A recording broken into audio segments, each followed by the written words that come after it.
S'ils pouvaient voler l'argent au Cameroun, nous ouvrir des entreprises pareilles. Ça devait aussi nous avantager, non? Et employer les gens. Si les fonctionnaires détournaient l'argent du Cameroun et embellissaient le pays, ça devait être quelque chose de bien. Hein? Un pays où les fonctionnaires détournent l'argent, mais le pays ne ressemble à rien. Profiter de la vie, il faut aller ailleurs.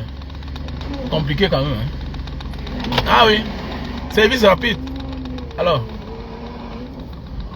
voler l'argent, embellisser le pays. Le jour qu'on vous arrête, vous dites que bon voilà ce que j'ai fait. Vous volez l'argent, on ne voit même pas ce que vous avez fait avec. Compliqué quand même ce pays là, franchement. Compliqué notre pays. Le vol, il détourne l'argent du Cameroun. Oh, jamais.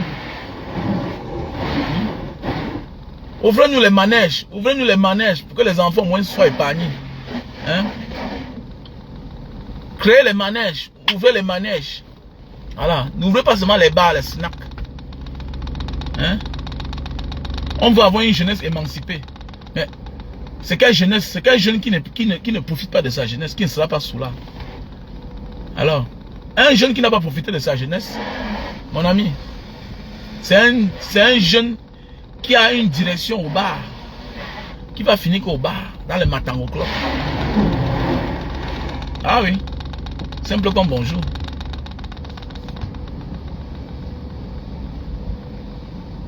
Les jeunes ne choisissent pas boire la bière en Afrique. Ouais. Mais c'est qu'on les oblige de boire. C'est la seule orientation qu'on les offre. Voilà. Un enfant pour voir son père, il va aller dans un bar, il va aller dans un Matango Club, il va aller trouver son père dans un snack.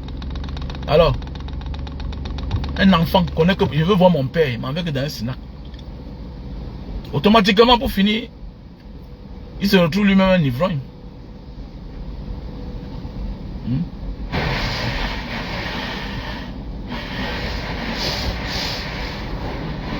Même ce pays était comme ça.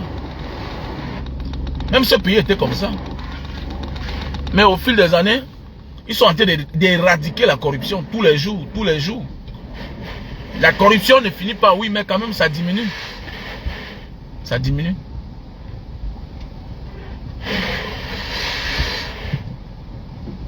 Moi, ça diminue.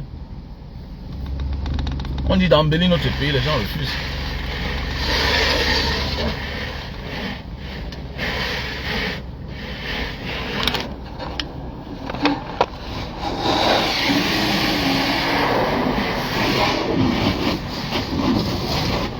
Bon début de week-end. Voilà. Aux uns aux autres. Voilà un peu ce qui m'intéresse sur la machine. C'est tellement rapide. Ah, dis donc, laissez ça, dis donc. Ça existe combien au Cameroun? Ce genre de trucs, ça existe. Où au Cameroun? Enfin, il faut laisser ça, dis donc. C'est ma aux affaires là.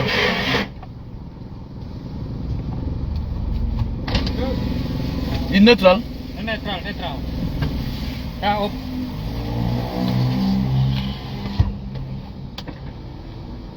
C'est juste où au Cameroun? Dans quel pays? C'est ça, dis donc. Un gars va bien apporter ça au Cameroun. Il va dédouaner. Vous allez le fatiguer avec la douane. Alors que ça ne coûte même pas cher. Mais c'est le dédouanement, le mauvais cœur. Ah oui, le dédouanement et le mauvais cœur. Les gens ont bien la volonté de vouloir investir au Cameroun. Mais est-ce qu'on va les laisser tranquilles? Le mauvais cœur, le dédouanement. On va te fatiguer. Ah oui. Ah oui.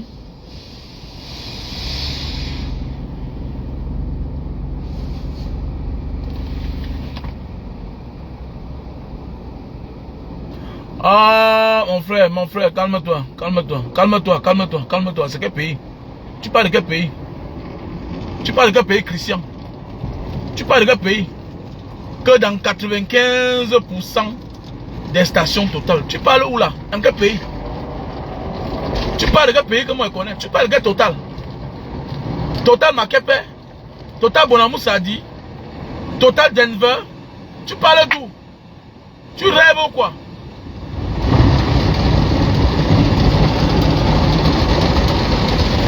Tu rêves ou quoi?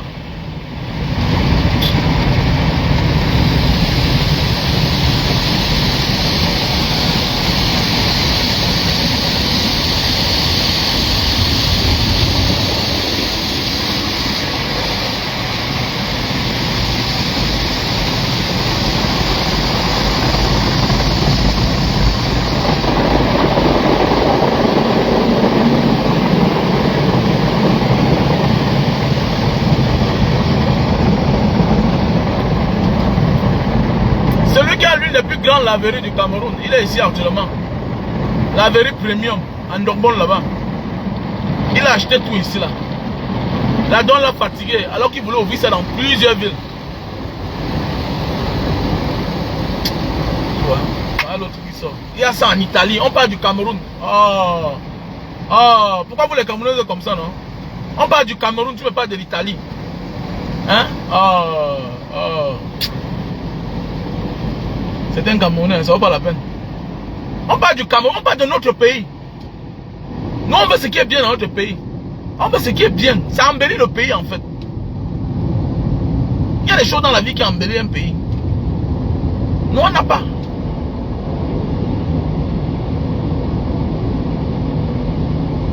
Et ceux qui ont là nous dépassent en quoi?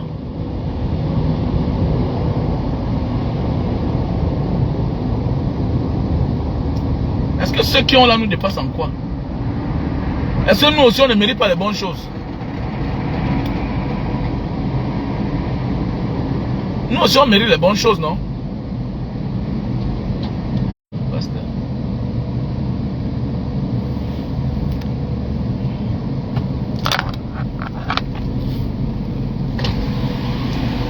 Dimana. Sini.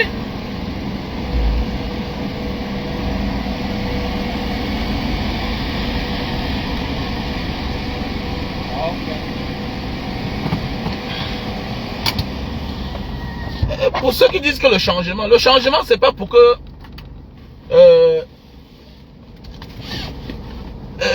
le gouvernement va donner le travail à tout le monde. Le changement c'est qu'on embellisse notre pays afin que nous puissions avoir certaines facilités. C'est tout, simple comme bonjour. On dit d'embellir le pays, de reconstruire les routes, les infrastructures, voilà, les highways, les autoroutes, tout ce qui va avec. C'est ça on dit le changement, non? Voilà. Faire tout dans la clarté, voilà, dans la sincérité. C'est tout ce qu'on demande. Embellir le pays. Voilà. Faciliter les choses aux gens. Faciliter la douane. Il faut faciliter la douane. De manière que quelqu'un peut porter. Tout ça, c'est moins cher. Mon ami Brice a ça là-bas en Dogbon. À Lopom là-bas, Brice. Laverie premium. Il a ça. Mais ça lui a coûté cher. Et ce n'est pas tout ça complet. Il a une laverie moderne, il a tout acheté ici. Mais pour qu'il dédouane seulement le peu de ce qu'il a là, c'était le problème. Son ambition était d'ouvrir les laveries modernes dans toutes les villes. Dans toutes les villes. Voilà. Puisqu'au Cameroun, on lave la voiture qu'en bas. On ne connaît pas qu'il faut... Voilà, il faut souffler le... On lave la voiture que sur la carrosserie. On oublie qu'il faut souffler le bas. Il faut apprendre à souffler le bas. Il faut souffler le bas de ta voiture. Voilà, sinon elle va pourrir. Voilà, sinon il va pourrir autant pour moi.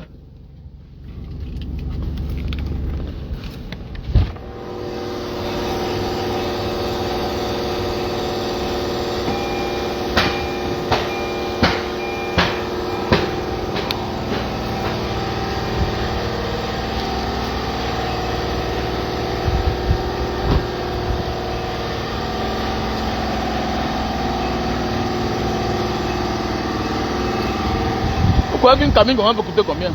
C'est trop cher. Une cabine comme ça là, avec même une cabine pareille, avec même 100 000 $, tu as ça? 100 000 $. Tu mets dans le conteneur, bien sûr. On ouvre les cabines comme ça au pays. Ça va te rapporter beaucoup d'argent, ça embellit le pays. Mais on va faire comment? Dans notre pays, on cache la voiture parce qu'il y a la boue partout. Hein, la boue c'est partout.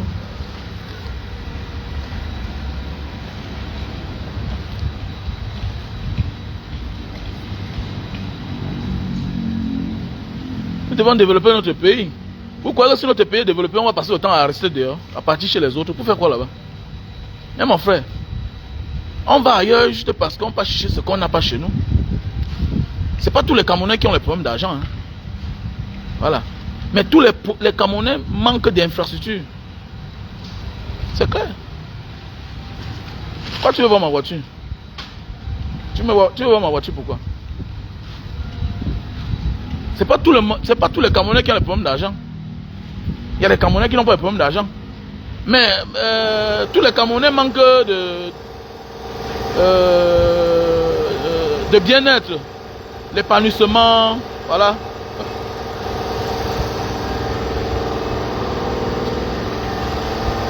Ici là, la voiture, c'est une grosse voiture, mais c'est à crédit. Voilà la différence. C'est une grosse voiture, mais elle est à crédit. Tu vois, on facilite la vie. Alors, je ne suis pas fonctionnaire, mais j'ai quand même une voiture à crédit.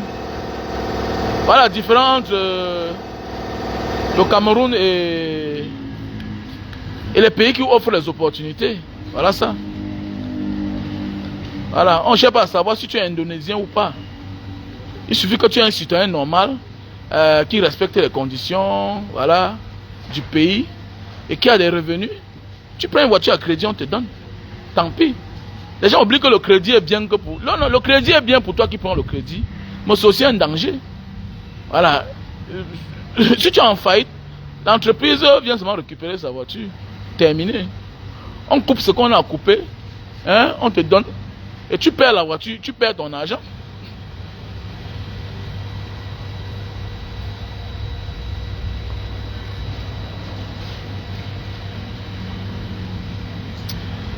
Ah mon frère, les affaires de 1927 là, pardon, il faut laisser les gens tranquilles mon frère. Voilà, laissez-moi les gens tranquilles. Dans un pays normal même, il y a des projets qu'on arrête à pareil moment. Ah, tout ça c'est du vol. Dans les pays normaux là, ok, quand les élections, comme actuellement là, les choses sont stables ici en Indonésie, on a arrêté beaucoup de choses. Voilà, on a arrêté beaucoup de choses à cause des élections. Voilà. Dans un pays normal, pendant les périodes d'élection, on arrête certaines activités. On arrête.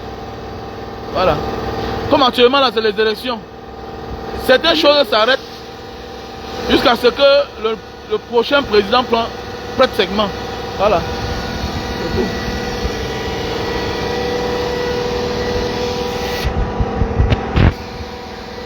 Mais mon ami, je cherche le bien-être. Tu vois, le français est dur, hein? Russell Tadjou. Tu vois, tu es bête petit.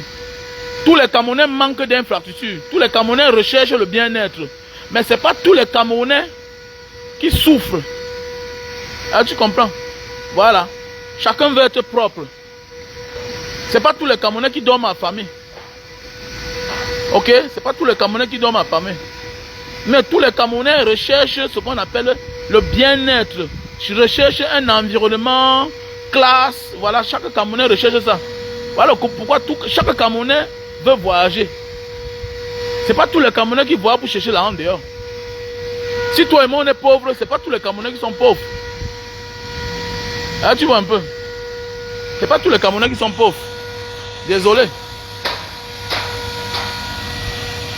C'est pas tous les Camerounais qui sont pauvres.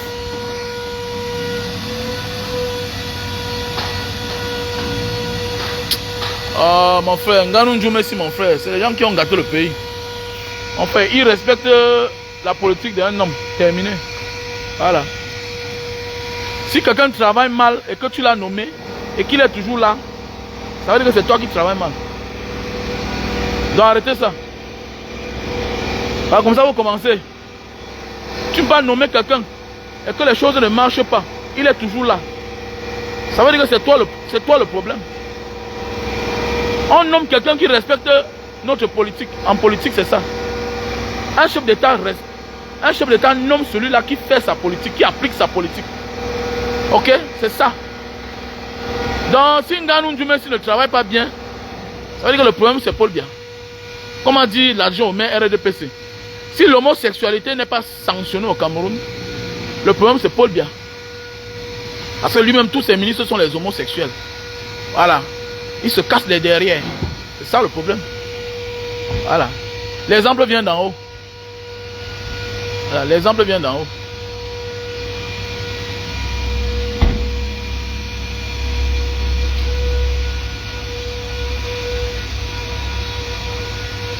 Tu me demandes de monter la voiture. On parle des vrais sujets. Tu me demandes, la voiture c'est quoi? Hein?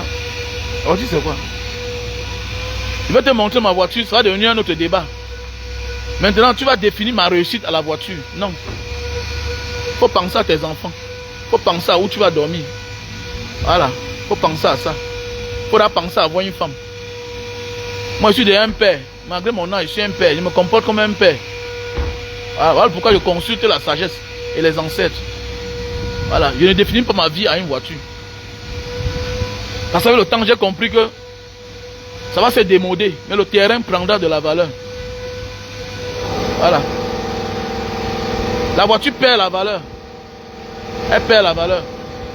Voilà, elle va reprendre la valeur après 100 ans. Voilà, les voitures de collection. Voilà. Mais la voiture perd sa valeur. Mais la maison, tous les jours, ça prend de la valeur. Ok? Tu achètes un terrain aujourd'hui à 50 000. Tu vas revendre le même terrain après 10 ans. Ça dépend des endroits. À 100 000. Ok? Voilà. C'est-à-dire que tu vas acheter un terrain aujourd'hui à 50 000. Tu vas construire. Demain, quand tu vas vouloir la vendre, tu vas vendre avec la nouvelle valeur du terrain, avec même la valeur de la maison. Même si la personne ne veut pas utiliser la maison, il y a les terrains qu'on achète avec la maison, mais on casse pour construire son goût. Mais oui, il y a des gens qui achètent le terrain, hein, la maison, les maisons cycles là, avec la maison, 100 millions, 150 millions, 200 mètres carrés, 300 mètres carrés. Le gars achète pour construire sa part. Donc tu vois, c'est la valeur, voilà, la valeur que ça prend. Mais la maison, la voiture c'est quoi? La voiture c'est quoi? Je me souviens à l'époque quand j'ai acheté ma Mercedes, c'était combien? Dans les 80... à l'époque là, c'était dans les combien? C'était combien d'années? C'était dans les 90 000 $. Avec la douane tout confondu, dans les 90 000 $. Aujourd'hui, ça a quelle valeur? C'est une valeur. Ça n'a plus de valeur. Ce n'est plus cher. Même si la Mercedes, ça reste une voiture. Mais ce n'est plus le même prix. Tu vois un peu? Voilà. Comparativement au terrain que tu achètes aujourd'hui, dans 10 ans. Alors,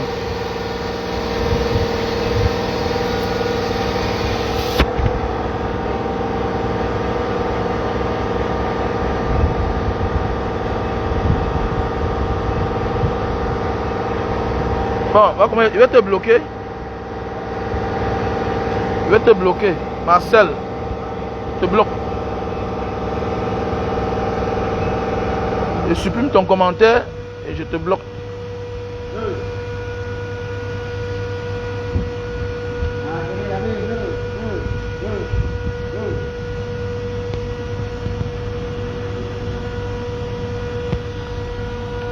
C'est pas, tu es un villageois, tu connais quoi? C'est ton ami. Bon, toi-même, je te bloque. Tu ris trop, je te bloque Christian. Je te bloque Christian, je te bloque. Ah, tu es un villageois. Tu vois, par exemple, comme tu es abonné sur ma page, on est les amis. Donc, je te bloque.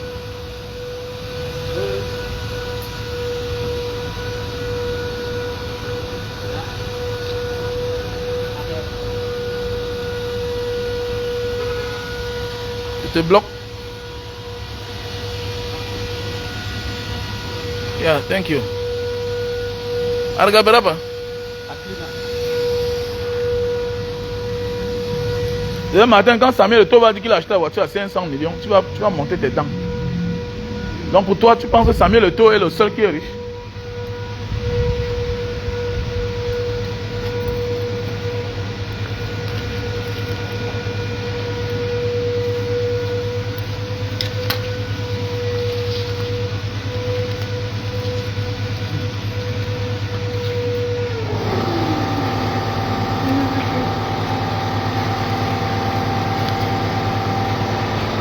Quand on veut partager certaines valeurs à certains petits frères, que bon, hier on a commis les erreurs, ne faites pas ça. Bon, il veut devenir ton ami. Il croit que vous êtes les camarades. Hein? Tu parles, il monte ses dents.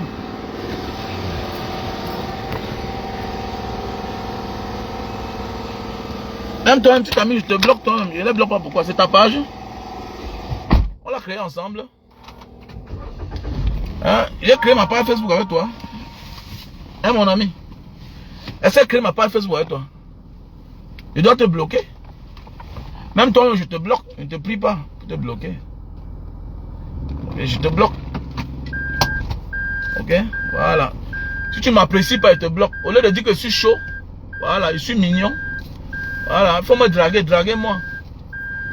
Le bloc, il me sert à quoi? Tu dis à un petit frère que tu as acheté une voiture, que même aujourd'hui, si tu lui donnes ça, il ne peut même pas mettre le carburant.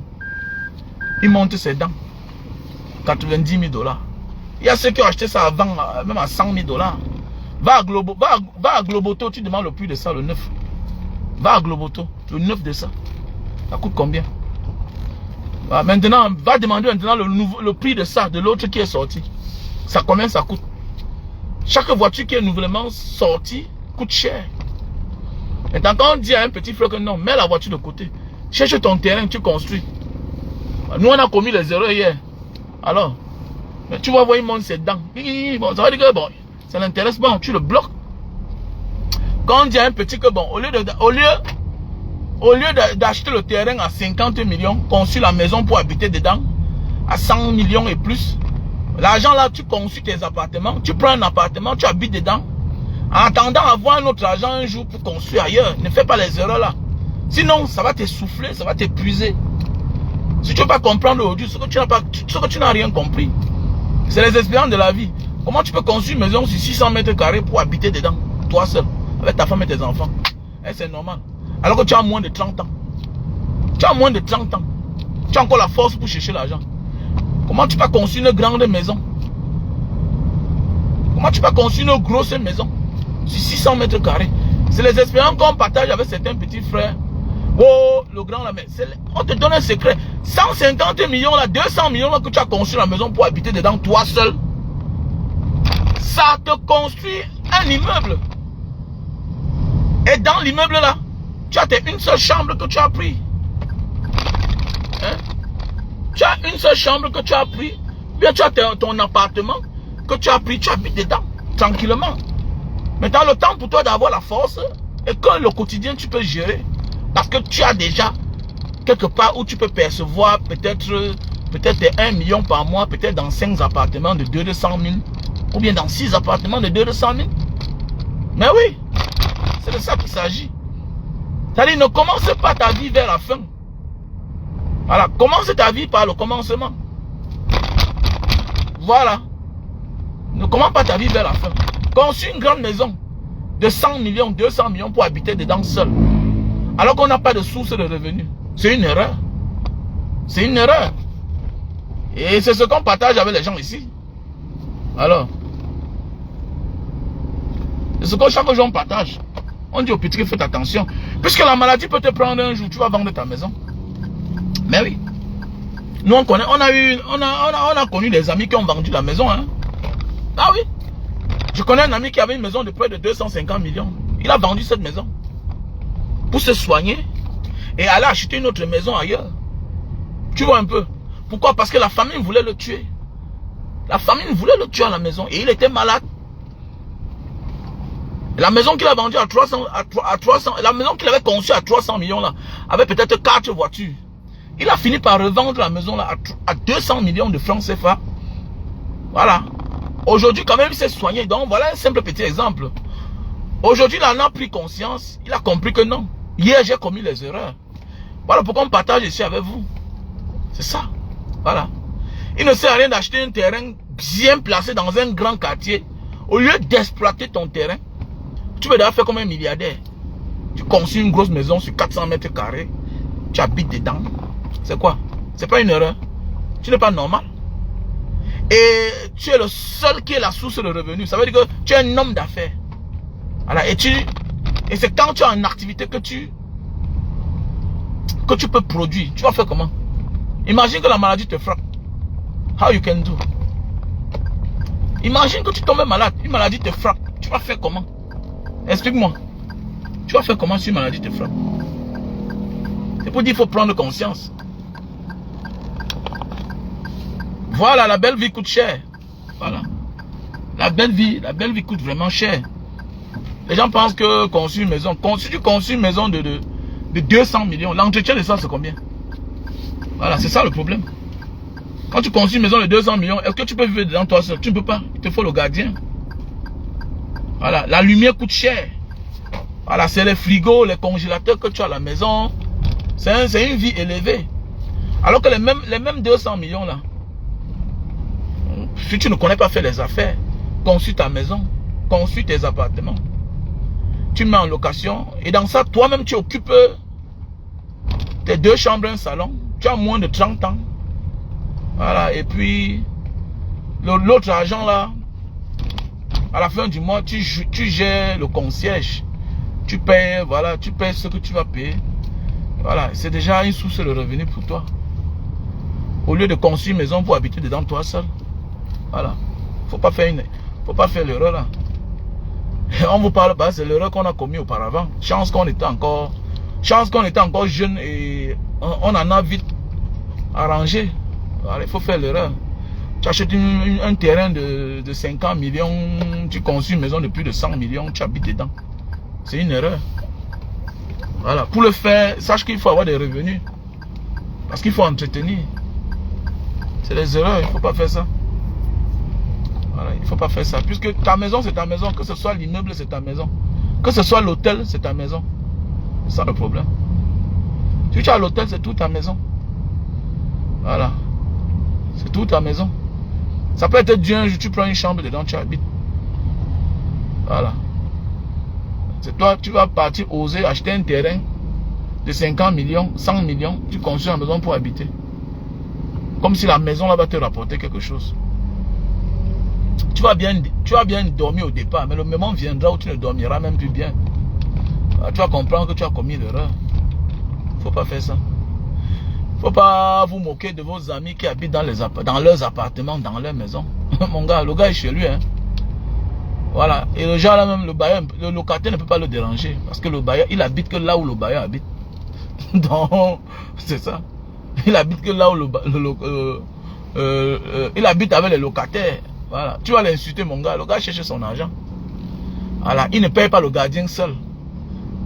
D'ailleurs même, quand tu habites là où il y a des locataires, les locataires, eux, ils ne savent pas que c'est eux qui payent ta consommation.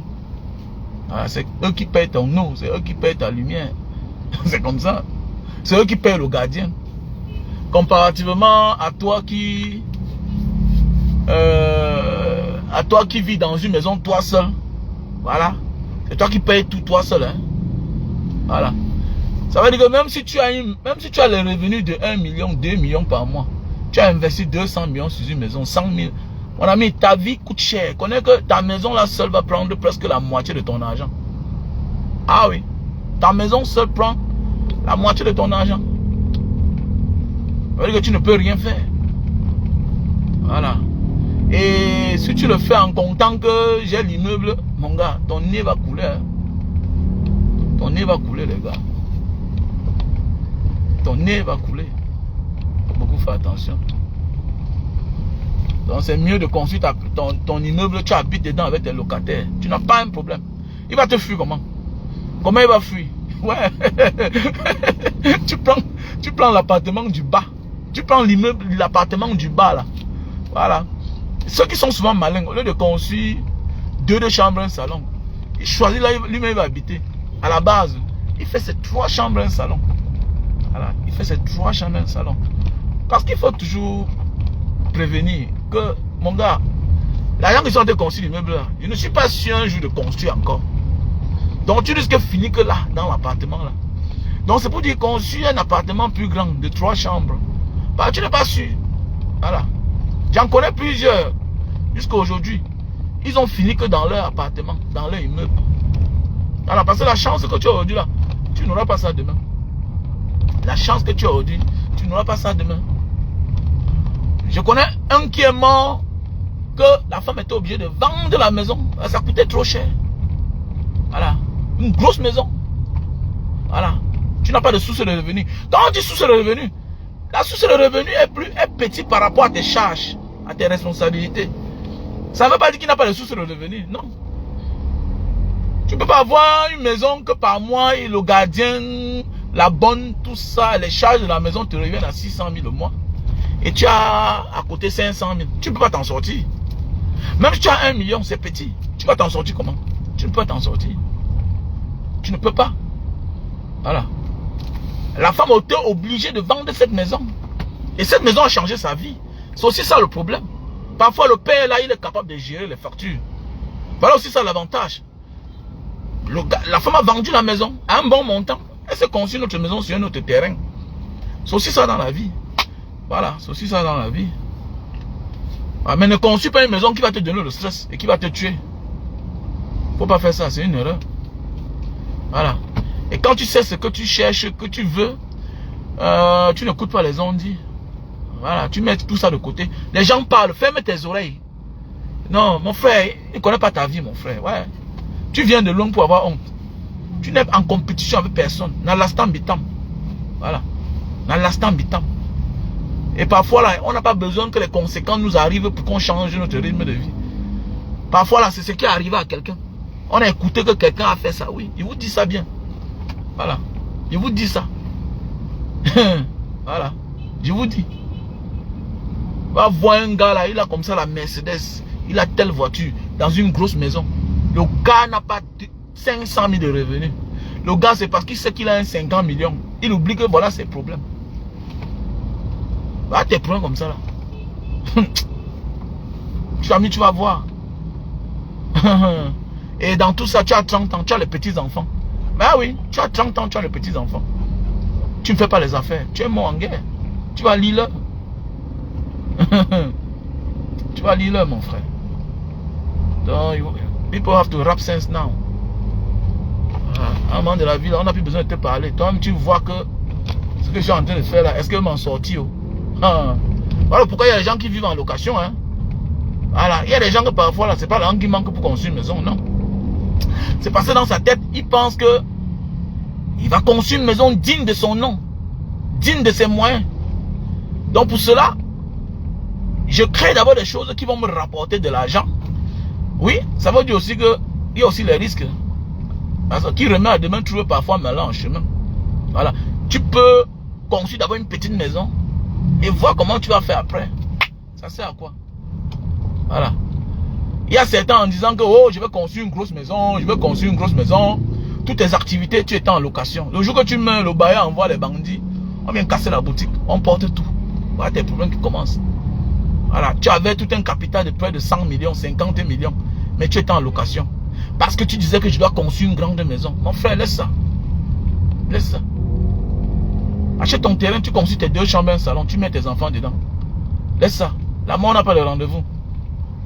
La mort n'a pas de rendez-vous. Voilà. Quand tu meurs et que tes enfants se retrouvent dans les petites maisons, au moins, ils ne sont pas désorientés comme certains. Voilà. Vous allez voir souvent des familles où tu vois les jolies filles, tu vois les beaux garçons. Après la mort du père, le père n'avait pas construit. Voilà. La famille est disloquée, dispatchée par-ci, par-là, les enfants. On prend l'enfant là-bas, on prend l'enfant là-bas, on prend. Les enfants sont désorientés. Ah oui, parce que le père n'avait pas construit. Voilà. La mère est obligée de confier ses enfants, un enfant là-bas. L'oncle prend l'autre enfant là-bas. Vous ne les retrouvez plus. Parce que le père n'avait pas construit. Regardez bien les familles qui disparaissent parfois. Il y a des relations que tu cherches parfois, tu n'arrives pas à trouver. Pourquoi? Parce que après la mort du père, le père est en location, on ne les voit plus. Mais oui. Alors que la maison familiale est très, très importante. Mais comme les gens ont le gros cœur, que non, je vais construire une grosse maison pour ma famille. Ah mon frère, laisse. Oh, laisse. Est-ce que construire une petite maison va t'empêcher si dans l'avenir tu as une grande maison? Le problème c'est de bien dormir. Quelles que soient les affaires que tu fais, pas toi à dormir dans ton toit, sous ton toit. Très important. Ça va beaucoup t'aider dans tes affaires. Quelle que soit l'activité que tu mènes dans ta vie. Pas toi, à un certain moment de ta vie là. Voilà. Quand tu es endetté, parce qu'un homme d'affaires doit être endetté. Hein? Ah oui, c'est comme ça. Tu dois être endetté, que tu le veuilles ou pas. Tu dois être endetté. Laisse les petites paroles du quartier là. Oh, je n'aime pas moi les dettes. Ah, mon ami. Un homme d'affaires, c'est celui-là qui ne risque rien à rien. Ah, c'est ça un homme d'affaires. Qui ne risque rien à rien.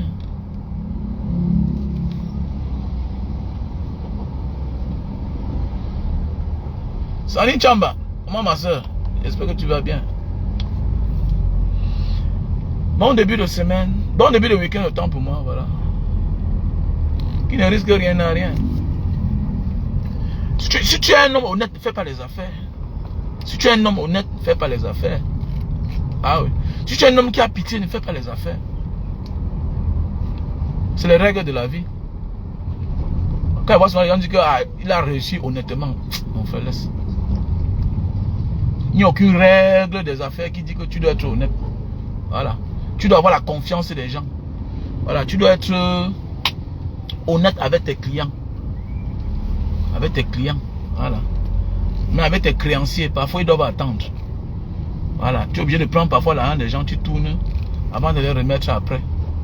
Voilà. Et la date que tu as donnée, quand ce n'est plus la date là, ça veut dire que tu es un malhonnête. C'est tout. Ça veut dire que tu es un malhonnête. Donc aucun homme d'affaires qui a réussi est honnête. Jamais. Aucun homme d'affaires qui a réussi est honnête. C'est la stratégie. Voilà. Tu joues tout pour tes intérêts. Simple comme bonjour.